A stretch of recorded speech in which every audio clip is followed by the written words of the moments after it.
the Baen Free Radio Hour.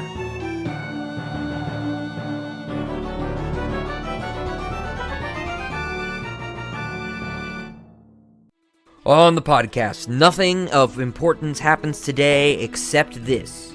Plus, we continue with our complete audiobook serialization of Alliance of Equals by Sharon Lee and Steve Miller. All right now.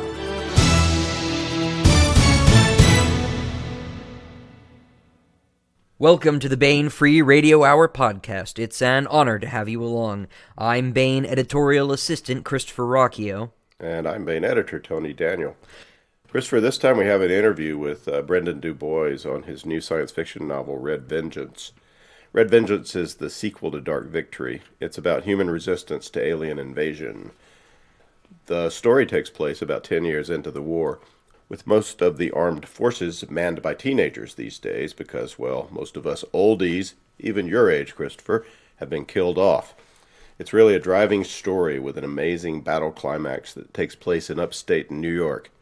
Good stuff. And also want to mention that Brendon is an award-winning mystery writer and is now working on his second collaboration with James Patterson, which probably pays him a good deal more than us. But he loves science fiction, so he keeps writing for us. And of course, we continue with the complete audiobook serialization of the Liaden Universe novel Alliance of Equals by Sharon Lee and Steve Miller. Now, here's the news.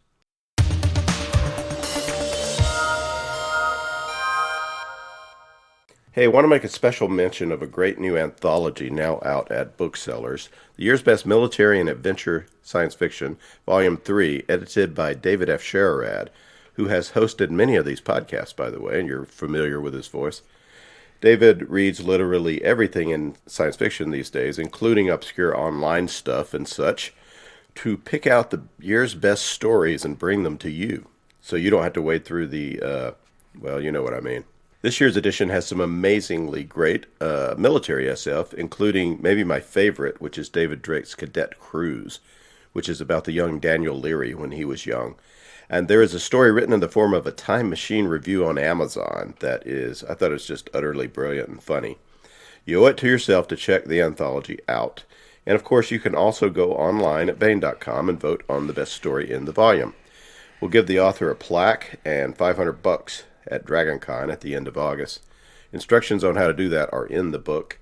It's really easy to do. Of course, if you want to reward the author with 50 sawbucks, you'll have to read the thing before mid-August, unless we can figure out a way for votes to travel back into the past and count, which we are working on. So, Christopher, where can we find this wonderful collection? Well, the year's best military and adventure science fiction, Volume 3, edited, of course, by our own David F. Sharon, is available at booksellers everywhere and can be found online at baenebooks.com.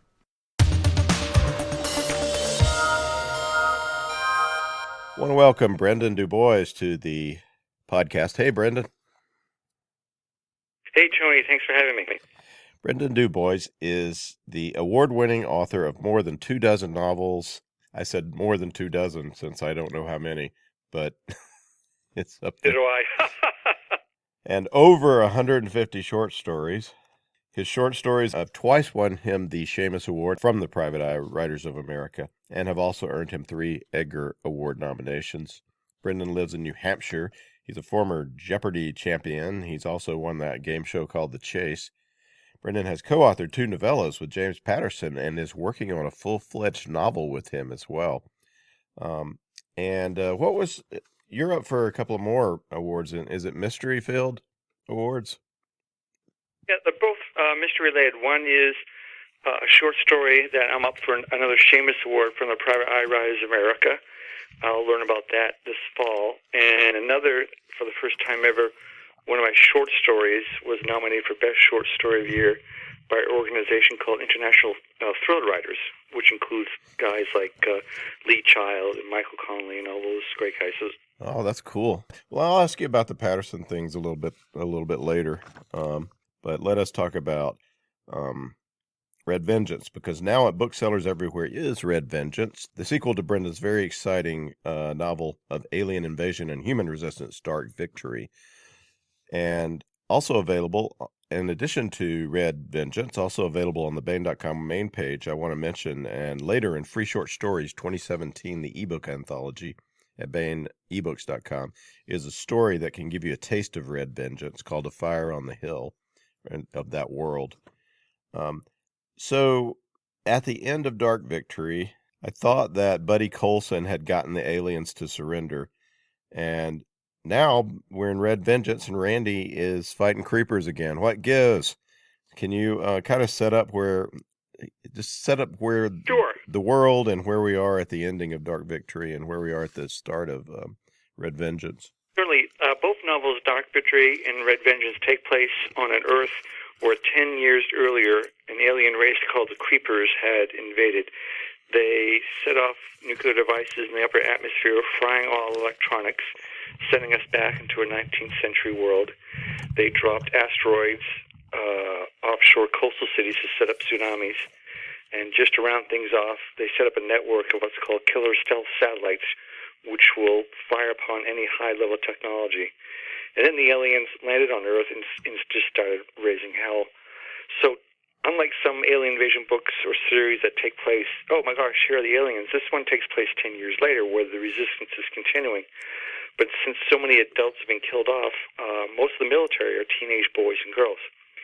In Dark Victory, it seemed that the aliens had finally surrendered, that we had managed ways of communicating them, and that they were giving up. In Red Vengeance, we find out that maybe we were just a little too off the mark in that, and the fighting is continuing. And what was fun in Red Vengeance is that I decided to write the whole chunk of the book where Randy, in the first book, was sort of by himself. In the second book, Red Vengeance, he's assigned to an infantry company, and there's a lot of action, and I had a lot of fun writing it. Yeah, there's a lot of cool cool small unit action and stuff that goes on. So, well, tell us about Sergeant Randy Knox to begin with. He's this cool combination of sort of implacable warrior and awkward teenager, like you mentioned. And he's a winning character. What's Randy like? Where's he from? He's from New Hampshire. Randy's from New Hampshire. When the war began, he was 6 years old. He still has distant memories of electricity, computer games, iPads, refrigerators. And when the war began, his mom and older sister were killed, and it's just he and his dad.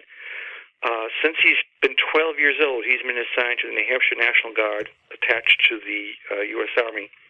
And in both Dark Victory and Red Vengeance, he's 16 years old, and he's a sergeant in a unit that's called Recon Rangers, where he's paired with a canine dog that is taught to sniff out the creepers, the aliens.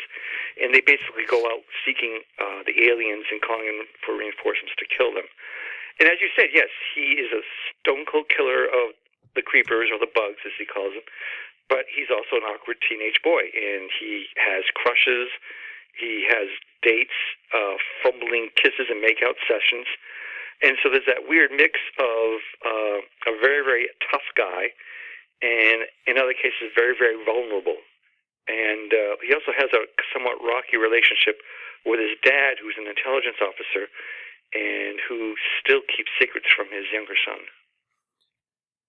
And he also is still in high school. He's taking, at least in Dark Victory, he's taking geometry tests after the battle. Geometry tests, he has English composition, and oops, here comes an alert, time to leave the classroom and pick up your weapons and get to work. Because in my book, I represent somewhere that the only reason the surviving Congress allowed children of age 12 and up to enlist is that they were kept up with their education. And he's also a bit of a wise ass. He's lost part of hearing in one of his ears, so when he hears something he doesn't want to hear as an order, he'll later say, "Oh, I'm sorry, sir, I didn't quite make out what you had to say," because he'll go out on his own and do stuff. But he's smart and he's tough. And he's experienced enough to know when to stick with the plan and to maybe improvise. Certainly. And his best friend is his canine dog called Thor, who's a Belgian Malinois. And as I noted in the first book, Dark Victory, Thor is a direct descendant of the Belgian Malinois, I believe the dog's name was Cairo, who went in with the Navy SEALs when they killed Osama bin Laden in Pakistan. So, and he's a character too. He's very strong. He's very tough, and sometimes he disobeys Randy. The dog has a mind of its own. Yeah. Thor is cool, and he's not the only descendant in Red Vengeance. You also have we meet later, a descendant of William Wallace, right? Correct, Kara Wallace. He gets assigned to a company K, which stands for Kara's Killers. And at first, they're kind of, they're regular army, which always looks down on National Guard units. And he's like the new kid on the block, which he finds very irritating. But soon enough, they come to realize his talents and his abilities. And there's sort of not a high-speed chase, but a big chase where a group of aliens are chasing this company of American soldiers. And there's sort of I wouldn't say a last stand, but there's a stand, there's a resistance. And if you've ever seen the movie Zulu, where it's the Rorke's Drift little compound surrounded by thousands of Zulus, that's sort of what the last third of the book is about. An U.S. Army company cut off on a hillside, surrounded on all sides by attacking aliens, and they have to come up with ways of defending themselves.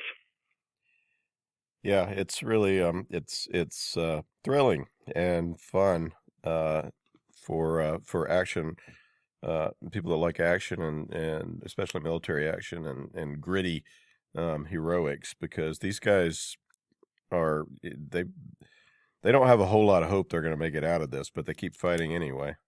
No. Yeah, and there's one scene which I really enjoy playing. Carol Wallace is a descendant of William Wallace, the great Scots warrior, and also descendant of a General Wallace who was in the first Iraq War, the second Iraq War. I'm sorry. And she has a bagpiper assigned to her unit, and there's a scene where calls out the piper, okay, let her rip. The bugs are coming after us. We need some marital music to stir us up. And boy, I'd love to see this in a movie or a TV series. So that'd be a great scene. There are in both books, not only are the bugs or the creepers sort of bad guys. Well, they are bad guys. They kill the hell out of everyone. There are definitely humans who don't want the war to end, or at least want it to drag out a little. They are getting power and wealth from it, and some of these bad actors are in the government. What is the setup of the U.S. government, and what state is society in at this point? The state of society of the United States is tenuous. We still have the states, we still have the governors. The president is a survivor of the original cabinet when the war began 10 years prior. And I think he's like an assistant secretary of defense who agreed to be president, because some earlier people who agreed to be president, lasted only a month or two before the bugs found them and killed them. So being president isn't a very attractive job opportunity. But there are plots. There are people who think maybe the United States should negotiate with the bugs by ourselves and get a better deal. Do we really want to represent the entire planet? And then there's are all the creepers, are they all speaking as one voice, or are there different factions involved? And, there's betrayals, and, as in all wars, there's profiteering, and there are people who are looking out for their own interests or the interests of their own groups. So it's not as clear-cut. It's muddy. And that's one thing that poor Randy, who's 16 and a teenage boy, he'd rather see everything in terms of black and white, good and evil. And sometimes he finds fighting humanity is much more confusing and unsettling than fighting the aliens. Well, speaking of creepy guys in the government, tell us a little bit about old Hoyt Cranston. He just feels duplicitous from the moment he shows up. Yeah, Hoyt Cranston in Red Vengeance is a surviving member of the Central Intelligence Agency. And, of course, there's no more Langley. It's a couple of big water-filled craters.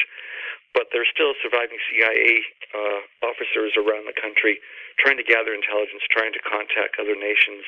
And you're right, they are duplicitous, and they are a bit slimy.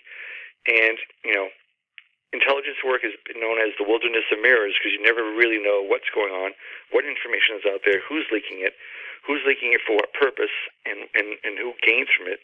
And he'll say one thing and something else happens. And he does some bad things that kill some fellow Americans, which is not a good thing. Mm. So,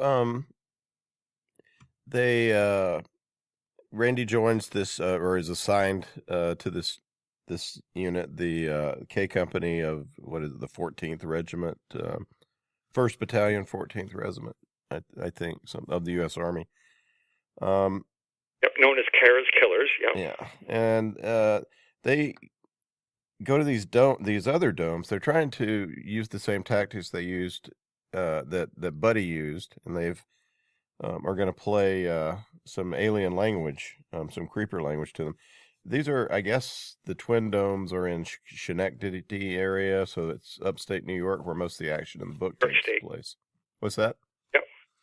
And the last stand sort of fight is at, what is it, Peck Hill State Park? Yes, exactly right. Yeah. So, what goes wrong? Why does this alleged truce or stand down with the creepers seem to end when they? Well, they approach the dome, and they find out, oops, there's not one dome here, there's two domes. When I speak of dome, they're called base domes. It's where the creepers reside when they're not out on the countryside razing buildings and killing people.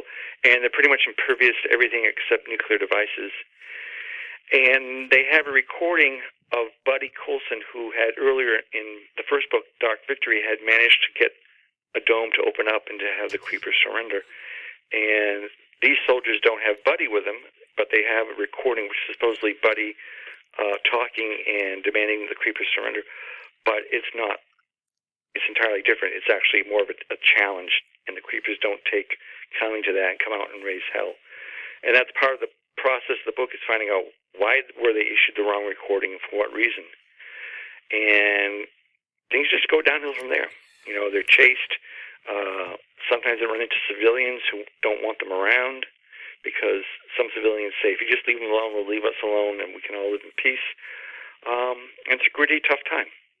Ending up on this hillside of a state park in New York where the creepers have them surrounded 360 degrees and there's no easy way out.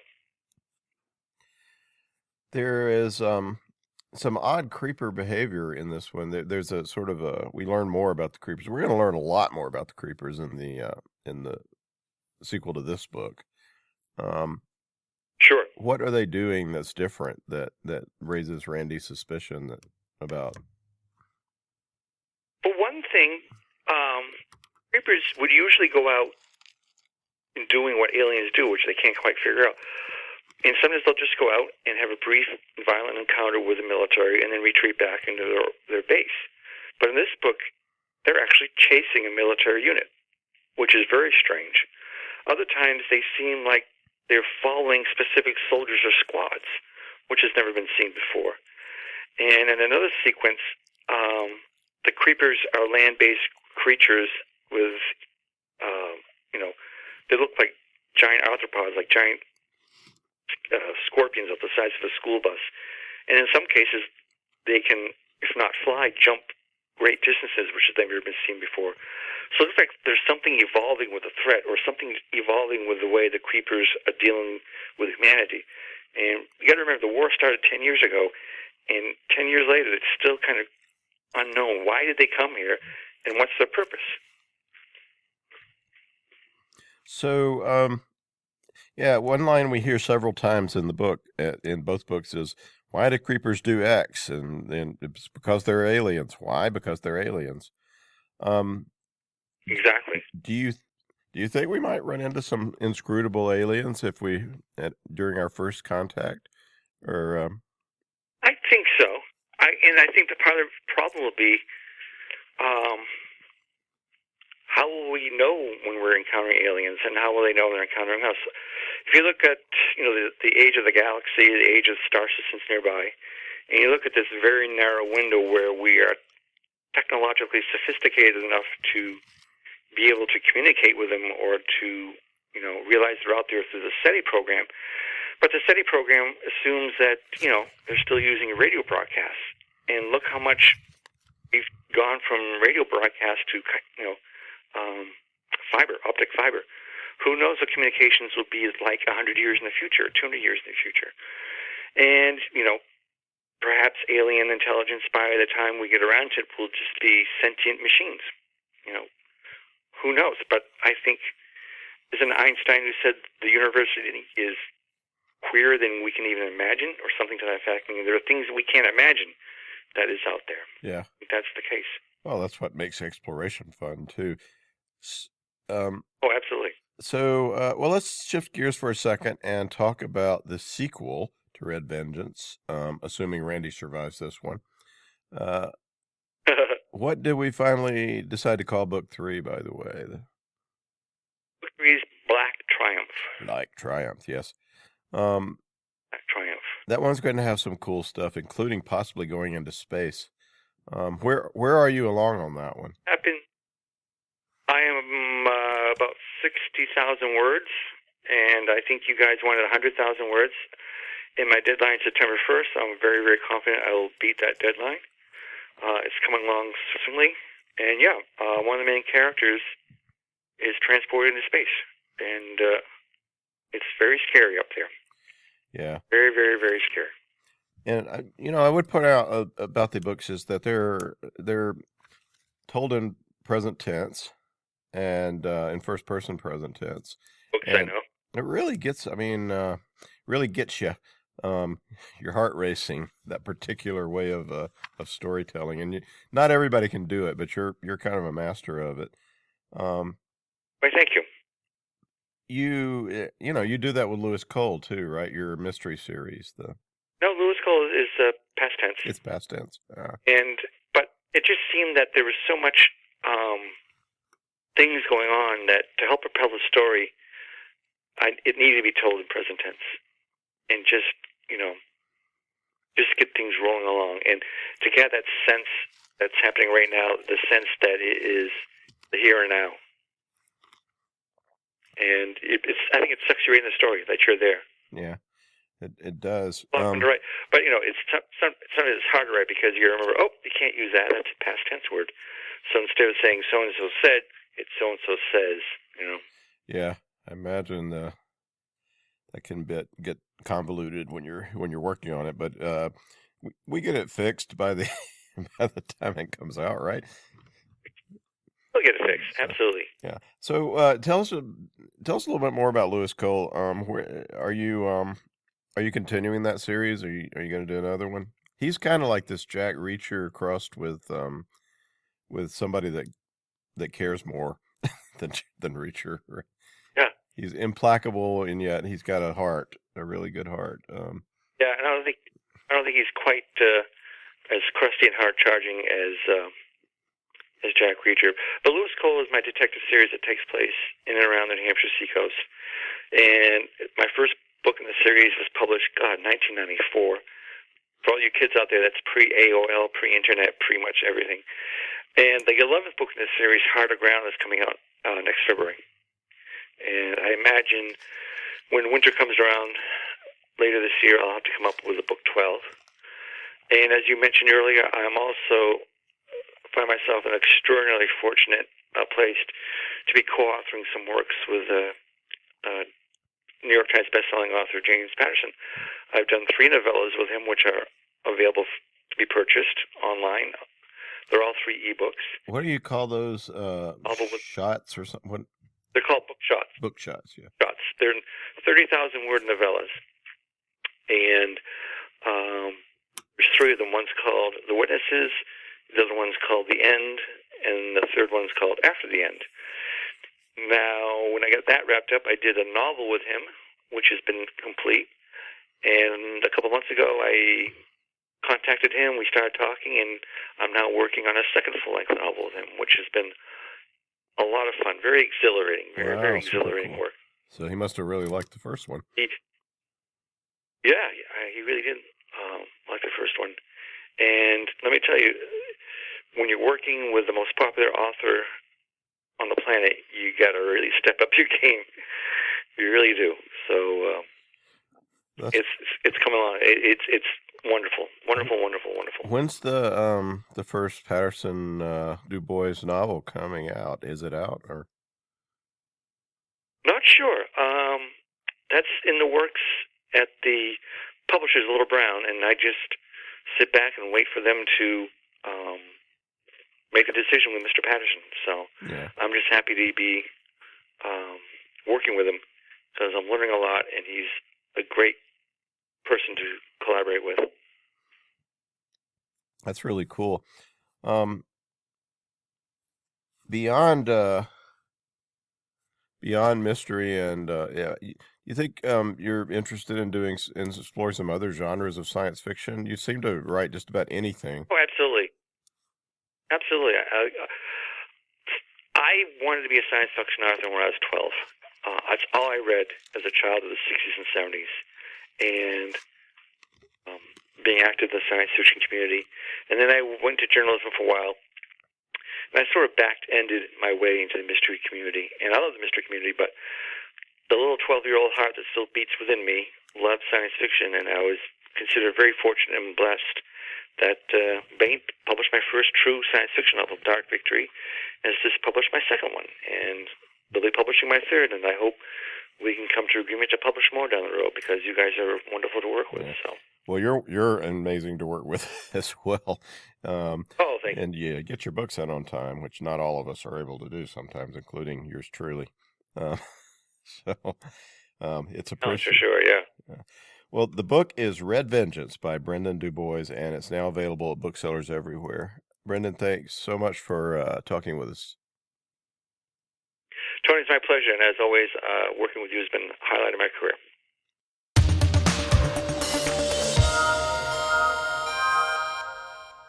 This is another entry in Alliance of Equals, a Liaden Universe novel by Sharon Lee and Steve Miller.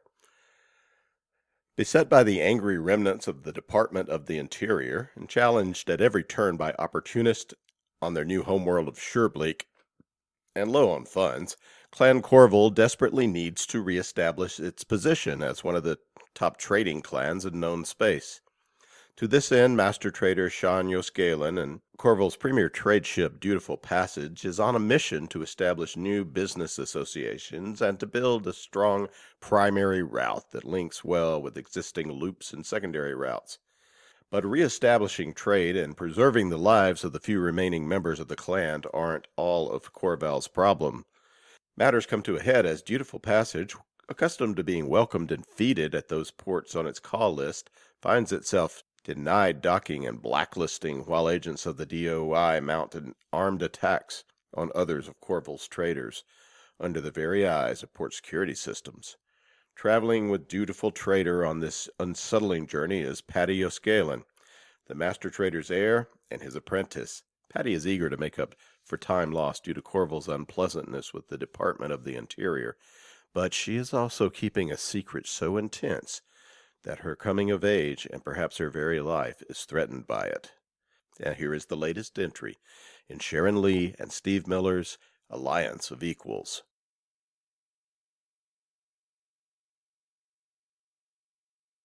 Chapter 4 Tarragon In Jump. They were in Jump, en route to Biradine, and the pilot had given co-pilot Tolly Jones leave to grab a snack and stretch his legs. There was might in the galley, so he added hot water and stirred up a mugful.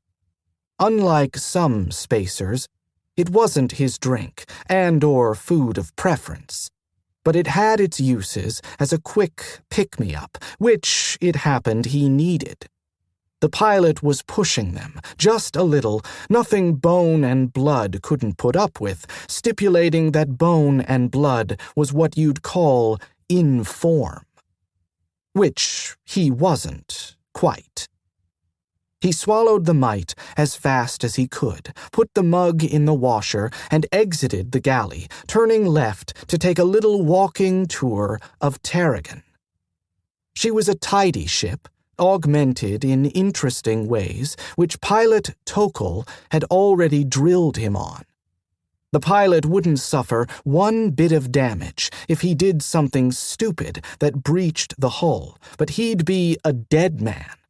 And it was courteous of her to notice his disability in that regard and take steps first off to be sure he was safe on the ship. His tour ended, as it had on his 3 other walkabouts, at the alcove that held the auto dock. He paused at the side of the single unit, palm flat against the opaque hood, and frowned at the status board.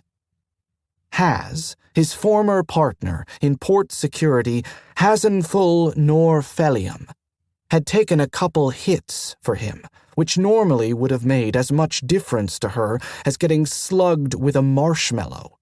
She was that big and that tough.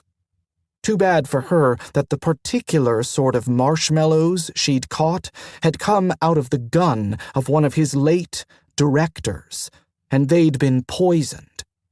It was a particularly nasty poison the directors employed, which he knew from personal experience, but him and the pilot had gotten Has into the dock plenty quick. He'd expected her to be up and around by now. The good news was that the dock had consistently reported that she was on the mend. In fact, the end of treatment display was finally lit up this time.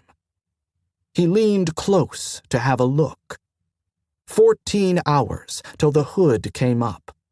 He patted the top of the dock softly, as if Has might feel his hand and take some comfort from knowing he had her back. Just like old times. He patted the dock once more and left the alcove, heading for the bridge. "How fares the Explorer?" the pilot asked from her station. She was a sight for tired eyes, was Pilot Tokel. Smooth and personable, and specifically non-threatening. The curve of her gleaming white chassis suggesting something feminine. The smallness of it hinting at vulnerability. She moved herself about the ship by floating a few inches above the deck plates. Nothing so crass or noisy as wheels or skis. He hadn't worked out if her motivating force was anti-grav, magnetics, or a tightly focused and utterly silent air pad. It seemed rude to ask. It was Tolly's opinion, as an expert in the field, that there wasn't the least need for Pilot Tokel to sit station. Pilot Tokel had direct access to all ship's systems right there inside her pretty little head, or he was a 3-nosed Andolson frog. "She's got a healed-by date," he said in answer to his pilot's question. 14 hours from now, this bridge is going to be full up with big, stubborn woman who'll be wanting to talk to her captain, Stat. "I shall be very glad to see her, and in such condition," Pilot Tokel said composedly. "In the meantime, I wonder, Pilot, if you will answer some questions for me." "Do my best," he said, like his stomach hadn't kind of cramped up hearing that. "Understand that I don't know the answers to all the questions." "Oh yes, I do understand that," she said. "Before we begin, let me request that you not lie to me. If you do not wish to answer a question, simply refrain from doing so." "All right, Pilot," he said, and slipped into his chair. "I'm curious myself, though. My contact who approached me about this project, he has my credentials." "Indeed. Your credentials are impressive," she said, "and you are undeniably resourceful. Our mutual contact was quite clear that you are a mentor of great talent. The most talented in your field," he said. "To be fair, the field isn't that big, the complex logic laws being what they are." That the pilot was herself a violation of the complex logic laws went without saying. His being hired as co-pilot was to cover for her. She was a prototype, so the script went, some kind of a cyber-mech pilot, sophisticated but stopping short of illegal. Which was why she sat station. He was along for the ride, to observe, to make notes, and to abort her if something went wrong. However, his contract had 2 sections to it, and the second part engaged his services in evaluating and, if possible, socializing a newly realized AI, who had come to awareness under unspecified but difficult circumstances, unmentored. He didn't have anything against sitting co-pilot, but he might not have taken the contract just to give pilot Tokol cover, seeing that his own blanket had lately developed a considerable number of holes. The second part of the contract, though, that had grabbed his attention, and it hadn't let go. Never mind that the complex logic laws made Pilot Tokol and all her kind out to be rogue devices bent on destroying human life. If encountered, according to the CLL, an AI was to be confined, deactivated, or destroyed. Nobody was to take it into their heads to build one for any reason whatsoever, under pain of death. It hadn't always been that way. Truth said, it wasn't that way even now. AIs got born, not as a frequent thing, but often enough that mentors were needed. They worked the underside, but not one mentor Talli'd ever met or heard of had minded that. Pilot Tokol turned toward him, the flat screen at the apex of her slender core column showing the shadow of a face, smiling a shadow smile. The field may be small, but that does not negate the fact of your mastery, Talli. Our contact praised you in the highest terms. I have no questions there. Talli took a breath. Where do you have questions, then? He asked her, but he already knew. There was a small pause, as if Pilot Tokol needed a moment to gather her thoughts. Talli sighed gently. A sigh, Pilot Talli. I was thinking I'd like to meet the mentor who had the teaching of you. I could learn a thing or two. He paused and added, just to be clear, no disrespect, Pilot. Certainly not. If you think such a meeting would be of use, I will ask my mentor if he will see you when this mission is done. I'd like that. Thanks. You are very welcome. And now, I fear, my questions. What are you, Tollance Barrick Jones? That was asked well enough that he was persuaded she already knew. No point in lying, then, or in remaining silent. I'm a manufactured human, Pilot. The humans, so I don't offend the complex logic laws. There are also laws against manufacturing humans, I believe. A lot harder to prove manufactured. I see. There came another pause, as if the pilot were considering his answer. Are you the uncles? He blinked. Hadn't seen that one coming. No, Pilot, he said, not surprised that she knew the uncle and that she expected the same of him. People on the underside knew their neighbors, that was all. This vulnerability of yours, which you have been working to limit, how much danger does it bring to our ship and our mission? Well, that was the question, wasn't it? Pilot, I don't know.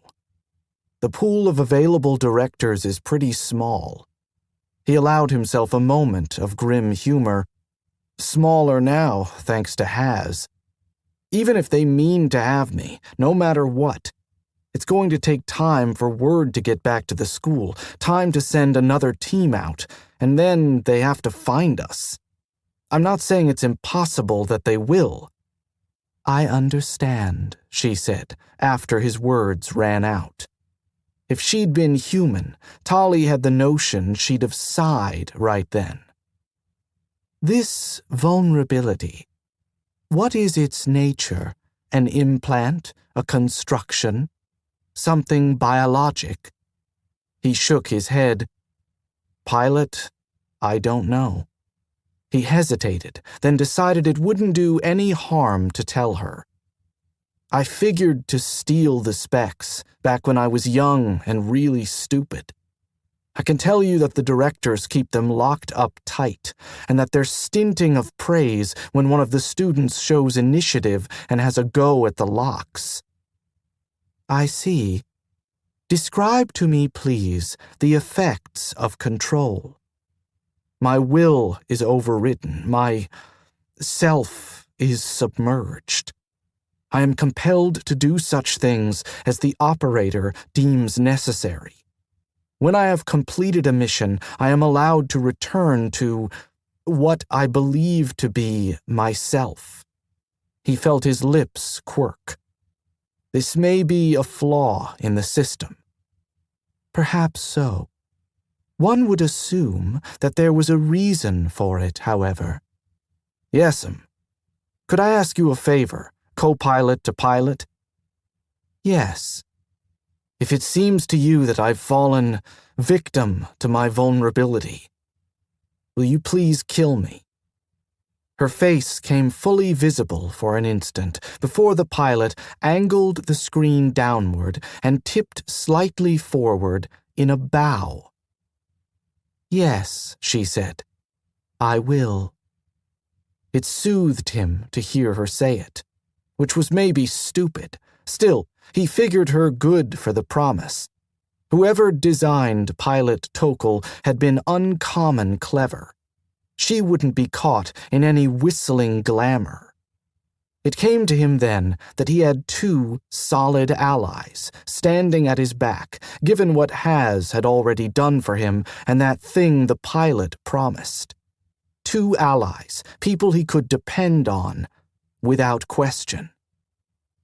He couldn't remember, in all his life, having so much as one ally, and he hoped, his eyes prickling a little as he looked to his screens, he very much hoped that he would stand just as firm for them.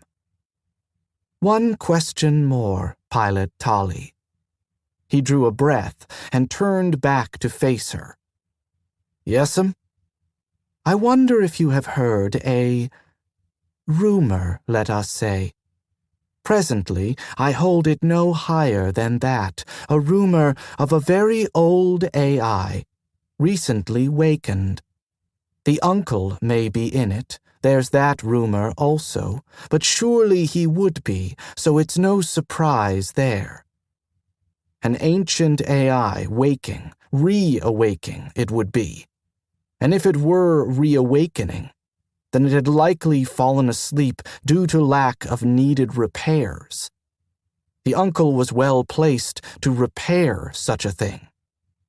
Tolly laughed and shook his head, looking up at the pilot with an apologetic grin. I haven't heard any such rumor myself, but I've been out of the loops this last while. He felt his grin widen. Sure would be interesting, if true, he said, and saw an answering grin in the shadows of the pilot's face. It would be, she said. Wouldn't it? A chime sounded. Sean raised his head, blinking out of an abstraction of first thoughts. It occurred to him, somewhat distantly, that this was not the first time the chime had sounded, or the third. A quick series of taps saved his document and cleared the screen. He spun his chair about and reached for his glass, which was empty. Come. The door opened, and Lena Faldum stepped through. Tiny and definite, brown hair just slightly disheveled, as if she had only now come back inside from a turn in the garden.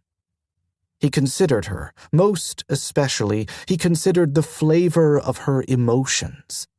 Determination wedded to a certain wariness. Determination, certainly. He knew Lena to be a determined woman, a healer of rare skill, devoted to helping those who were perhaps less determined to achieve and maintain balance. Wariness, though, that was not at all like Lena. Oh, she was hardly a fool, and certainly he had seen her frightened a time or two in their long friendship. Caution he might expect. But wariness? "I have disturbed your work," she said, pausing a mere 3 paces into the room. "Forgive me, old friend. Tell me when I will be convenient, and I will return at that hour." "In fact, your arrival is a happy circumstance, and not only because I'm always pleased to see you," he said. "I fear that I may have been overthinking something. It will do me good to step away from it and entertain another problem for a time." He tipped his head and gave her a half smile. "You do have a problem for me, don't you, Lena?" He expected a laugh. She produced a slightly harried smile. "I fear so," she said, drifting forward again and slipping into the chair. No. This was not much like Lena. Sean considered her again as she settled herself. Determination, wariness, puzzlement. Well. "Would you care for wine?" he asked. "I'm about to pour for myself, as my stupid glass has come empty. I can't think how it might have happened." That earned a slightly less harried smile and a small inclination of the head. "Wine would be pleasant, thank you." Lena drank red. He rose and filled 2 glasses, placing hers on the desk near her hand before he once again took his own chair. He raised his glass. She raised hers. They drank. The wine was pleasant, though spiced with increased dismay. He thought he understood that she was unsure of the best way to broach her topic. "Best to leap in with both feet," he murmured. Lena moved her shoulders, neither a shrug nor a shiver. "It seems I must, since I have no facts to lay before you, merely feeling. We are healers. Emotion is the primary tool of our trade." Lena sighed and sipped her wine again. Sean allowed a breath of calm to waft between them, which took only the tiniest of liberties with their long friendship. Unless Lena chose to see it differently, of course. She smiled slightly. "Thank you," she murmured. She put her glass aside with a tiny click and raised her eyes to his. "As we had arranged, Paddy came to class and danced Debriat today. I will say immediately that I have had students who were more eager to embrace the art." "Was she disrespectful?" Lena shook her head. "Disrespectful? No. Perhaps a little disdainful at first, but that is not unusual for one coming to the small dance after having partaken of Menfriat. I had the impression, when she entered the room, that she had not expected to find so many co-students. Definitely she was displeased to find John among us. She kept her temper, however, and after an initial misunderstanding regarding the timing of our dance, she comported herself well. She reached for her glass and sipped again, frowning. I noted that it was very difficult for her to move in proper rhythm. She wanted speed. Her body wanted speed. To move so slowly was not merely a novelty, but physically stressful. Shawn swirled the wine in his glass, looked up to meet her eyes. She is a pilot, with a pilot's reactions, newly come from an intense course of specialized training. Lena nodded. From which spring John's concerns, that the specialized training had been too intense and had unbalanced her judgment. His hope is that the small dance will assist her in reasserting her balance, as he and I have seen it do for other dancers. She paused, and Shawn considered her carefully. You have reason to believe that this therapy will not be of benefit to Paddy. Here was the crux. He felt the heat of her frustration even as she blew out her breath. Paddy is... I will say it, and it will sound like idiocy, but perhaps we too may then parse it into sense. Paddy, old friend, does not relax. Shawn laughed. Corval as a clan is driven to succeed. Surely that hasn't escaped your attention. Paddy is very much a child of Corval. Worse, she is one of Corval who has been forcibly diverted from her life path and her plans. She is running hard to catch herself back up. He stopped here because Lena was shaking her head. It is something more than that. Something other than that. You have studied the small dance. What is its purpose, aside from focusing intent? He had studied Debriat when he had been Trader Yos Gallon and scarcely older than Paddy was now.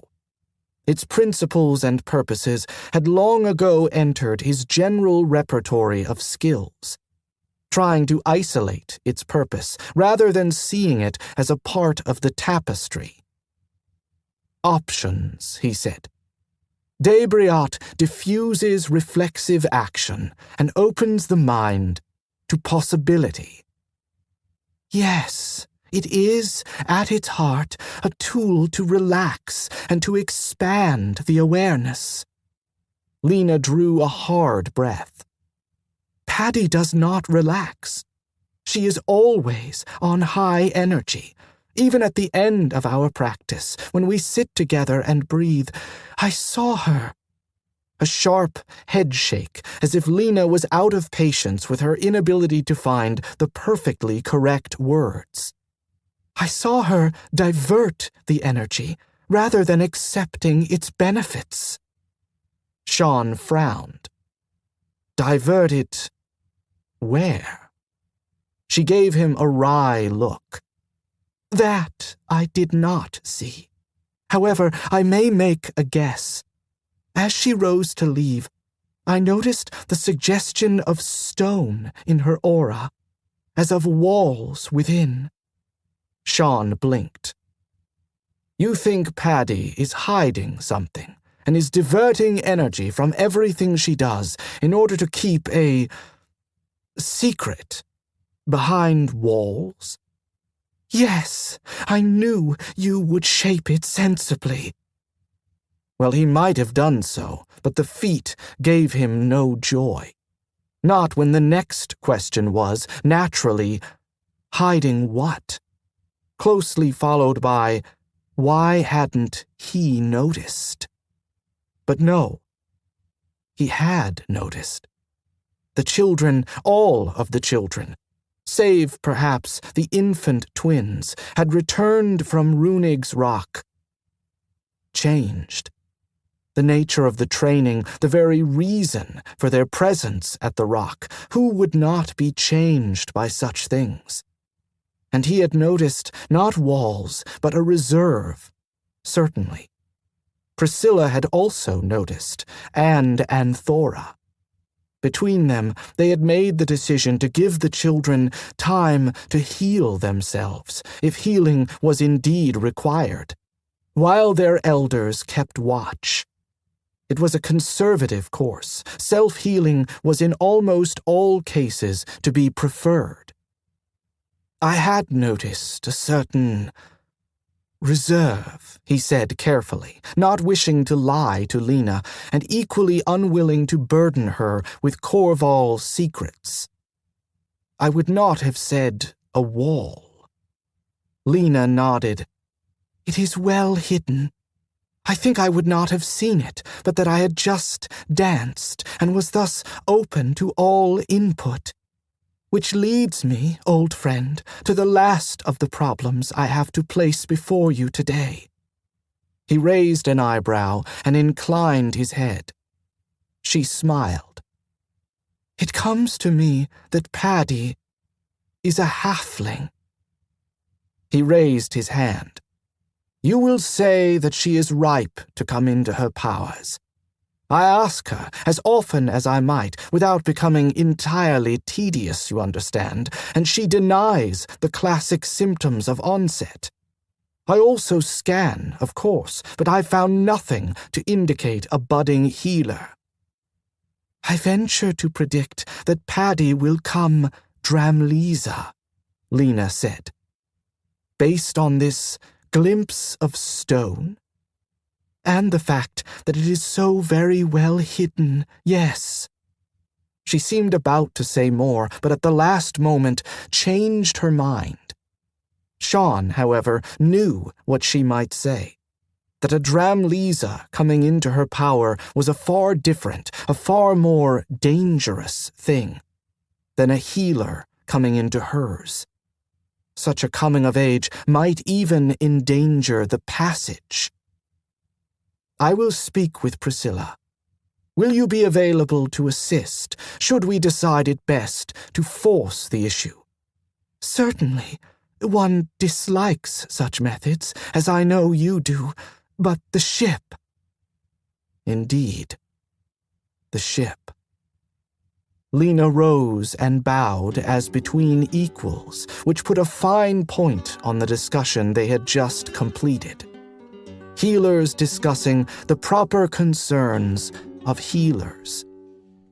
He rose and returned the bow, then walked her to the door.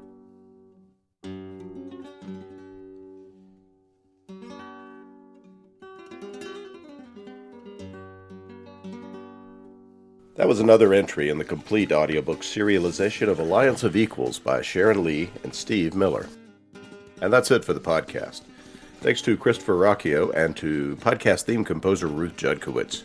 And a long line of alien tripod death machines, all bowing on one knee and firing saluting heat rays into the sky, along with the gleeful barks and joyful howls of the Belgian Malinois Hallelujah Chorus. They look like German shepherds. For Brendon DuBois, author of Red Vengeance. Please join us next time here at the hammering heart of science fiction and fantasy, and keep reaching for the stars.